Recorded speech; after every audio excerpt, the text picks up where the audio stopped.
সানাউল। কিরে বন্ধু, তুই এখানে? হ্যাঁ আমি এখানে। আমি তোর কে লাগলাম? কেন? তুই আমার বন্ধু। তুই আমার বন্ধু না, তুই আমার ভাই। আমার ভাইয়ের থেকেও আপন। তোর ফ্যামিলি মানে আমার ফ্যামিলি, তোর বোন মানে আমার বোন, আর তোর মা মানে আমার মা। তুই আমার বন্ধু। তুই আমার বন্ধু না, তুই আমার ভাই। আমার ভাইয়ের চাইতেও বেশি। তোর ফ্যামিলি মানে আমার ফ্যামিলি, তোর বোন মানে আমার বোন, তোর মা মানে আমার মা। কেন? তোকে কেউ কিছু বলেছে নাকি? হ্যাঁ, তোকে কে কি বলেছে শুধু নামটা বল। তোর ভাই। তোর ভাই আমার বোনকে ডিস্টার্ব করে। ডর খেয়ে গেলি? তুই দাঁড়া, আমি আসছি।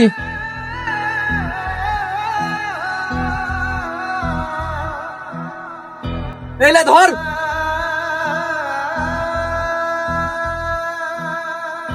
এলে ধর। আমার ফ্যামিলি মানে তোর ফ্যামিলি, আমার ভাই মানে তোর ভাই। ওর বিচার তুই কর। আমাকে তুমি মাফ করে দাও দাদা, এরকম ভুল আমি কোনদিনই করবো না। আমি মাফ করার কেউ না। তোর ভাই যদি মাফ করে তোকে, তাহলে বুঝে নিবি আমি তোকে মাফ করে দিয়েছি।